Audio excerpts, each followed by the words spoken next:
Hello बच्चों, let's read the question. The question says, describe the steps that are followed during secondary treatment of sewage. तो बच्चों में question में पूछा गया है steps of the secondary treatment of sewage. तो हमारे इस क्वेश्चन का जो की कॉन्सेप्ट है, की concept that is sewage treatment.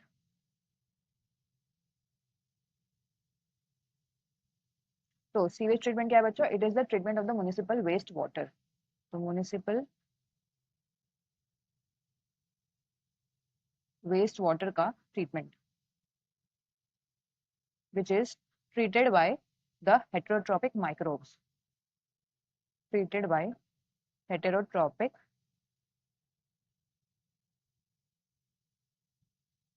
microbes. Any heterotrophic microbes present कहाँ होते हैं? These are present in the sewage. So ये जो सीवेज ट्रीटमेंट है, it is carried out in 3 steps, primary, secondary and tertiary treatment. यहाँ पे हम बात करेंगे बच्चों पहले सेकेंडरी ट्रीटमेंट के बारे में. तो सेकेंडरी ट्रीटमेंट या फिर जिसको बोला जाता है बायोलॉजिकल ट्रीटमेंट. तो इसे बायोलॉजिकल ट्रीटमेंट क्यों बोला जाता है? बिकॉज यहाँ पे यूज होते हैं माइक्रोब्स जिनकी वजह से ये ट्रीटमेंट कैरिड आउट किया जाता है. तो दिस इज द सेकेंडरी और द बायोलॉजिकल ट्रीटमेंट. तो if we talk about the first step of the secondary treatment, तो यहाँ पे होता क्या है कि जो प्राइमरी एफ्लुएंट होता है जो कि बनता है प्राइमरी ट्रीटमेंट में, उसे लिया जाता है लार्ज एरेशन टैंक्स में. ठीक है. So the primary effluent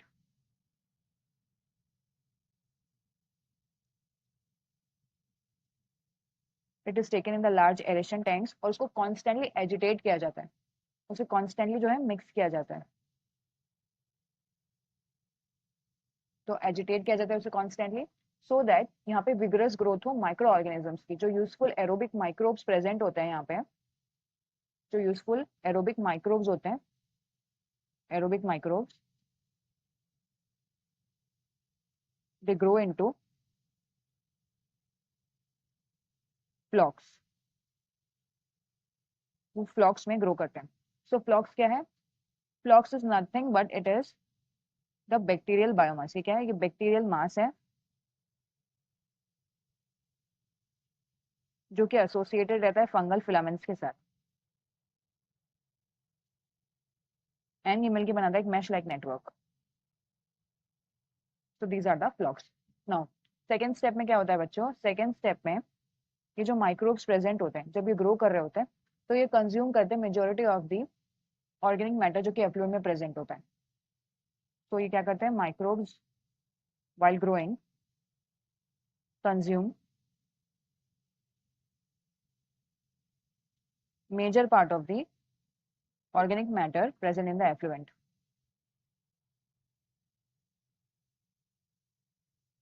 and इसकी वजह से होता क्या है? इसकी वजह से जो एफ्लुएंट का बीओडी है यानी कि बायोकेमिकल ऑक्सीजन डिमांड, वो सिग्निफिकेंटली रिड्यूस हो जाता है. वो क्या होता है? वो सिग्निफिकेंटली रिड्यूस हो जाता है. तो बच्चों बीओडी क्या हुआ? BOD is nothing but it is the biochemical oxygen demand.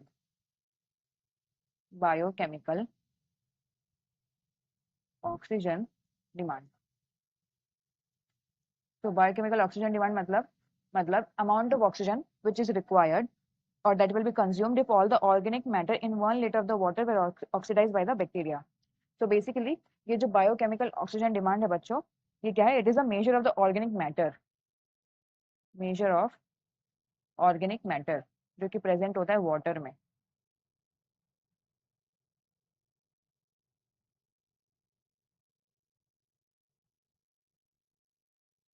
जो कि कहाँ पे प्रेजेंट होता है? जो कि प्रेजेंट होता है वाटर में. यहाँ पे हम बेसिकली बात करें वेस्ट वाटर की.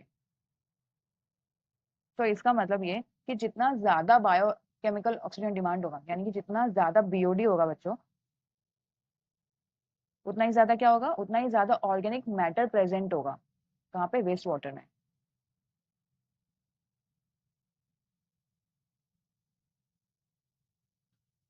यानी कि उतना ही ज्यादा वो वाटर पोल्यूटेड होगा. ठीक है. So this is the biochemical oxygen demand. Now अब अगर हम बात करें थर्ड स्टेप की, तो थर्ड स्टेप में क्या होगा बच्चों? कि थर्ड स्टेप में ये सीवेज वाटर है, इसको तब तक ट्रीट करेंगे जब तक बीओडी यानी कि बायोकेमिकल ऑक्सीजन डिमांड रिड्यूस नहीं हो जाता. So once the BOD is significantly reduced, once the BOD is reduced, उसके बाद क्या करेंगे, उसके बाद जो एफ्लुएंट प्रेजेंट होगा एरेशन टैंक में उसको सेटलिंग टैंक में पास कर दिया जाएगा। तो effluent pass on to the settling tank,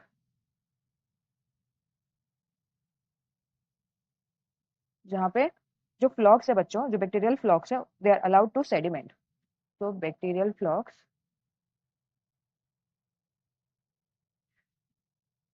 they are allowed to sediment and इसी को बोला जाता है बच्चों एक्टिवेटेड स्लज। इसको क्या बोलते हैं, इसी को बोलते हैं activated sludge.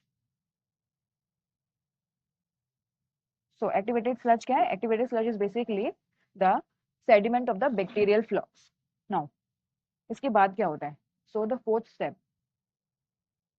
Step of the secondary treatment अगर हम बात करें उसकी, तो ये जो एक्टिवेटेड स्लज है बच्चों उसका स्मॉल पार्ट, यानी कि एक्टिवेटेड स्लज का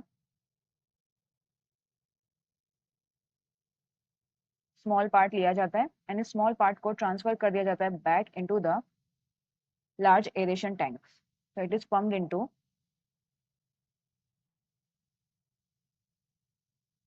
एरेशन टैंक, मतलब कि इसे एज अ इनोक्यूलम यूज किया जाता है, इसे एज अ इनोक्यूलम यूज किया जाता है। एंड जो रिमेनिंग पार्ट होता है उसका क्या करते हैं, तो जो रिमेनिंग पार्ट है बच्चों ऑफ द एक्टिवेटेड स्लज उसको पंप करते हैं into large tanks which are known as anaerobic sludge digesters. So remaining part is pumped into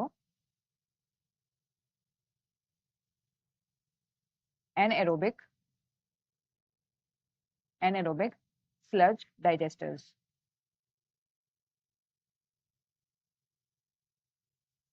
then अब अगर हम बात करें नेक्स्ट स्टेप की, तो नेक्स्ट स्टेप में क्या होता है, नेक्स्ट स्टेप में बच्चों ये जो एनारोबिक स्लज डाइजेस्टर्स होते हैं यहाँ पे प्रेजेंट होते हैं एनारोबिक मिथानोजेनिक बैक्टीरिया। एंड ये क्या करते हैं, ये फंगस एंड बैक्टीरिया जो प्रेजेंट होते हैं, कि जो फ्लॉक्स प्रेजेंट होता है स्लज में उसको डाइजेस्ट कर लेते हैं। तो फिफ्थ स्टेप में क्या होता है कि डाइजेशन होता है of the flocs by the anaerobic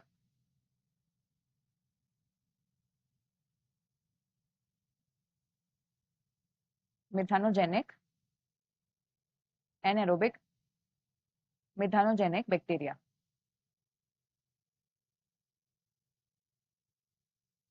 and उसके बाद क्या होता है, तो ये जब डाइजेशन हो जाता है बच्चों, ड्यूरिंग द डाइजेशन जो बैक्टीरिया है वो प्रोड्यूस करते हैं मिक्सचर ऑफ गैसेस, जैसे कि methane, hydrogen sulphide and carbon dioxide. And जो गैसेस है ये मिलकर बनाते हैं बायोगैस, जिसे as a source of energy use किया जाता है, जो कि इनफ्लेमेबल इन नेचर है। तो डाइजेशन के वजह से बायोगैस का फॉर्मेशन होता है। एंड ये जो बायोगैस है ये क्या कंटेन करती है, ये बायोगैस कंटेन करती है मिक्सचर ऑफ गैसेस, जैसे कि इसमें प्रेजेंट होता है मीथेन, इसमें प्रेजेंट होता है hydrogen sulphide,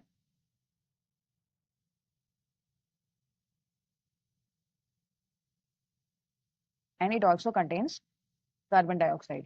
So this is the biogas that is formed by the digestion of the flocks by the anaerobic methanogenic bacteria. Now इसके बाद क्या होता है, what is the next step?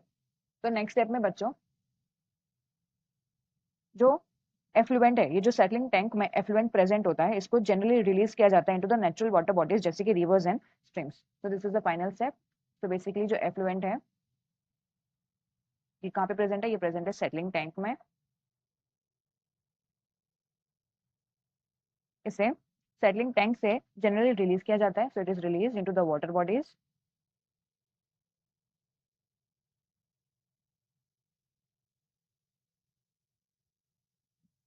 Water bodies जैसे कि रिवर्स एंड स्ट्रीम्स में इसको release किया जाता है। तो यहाँ पे हमने देखा कि जो माइक्रोब्स हैं वो मेजर रोल प्ले करते हैं इन treating the millions of gallons of wastewater every day across the globe. So this is the secondary treatment of the wastewater. So I hope you have understood the concept well. Best of luck.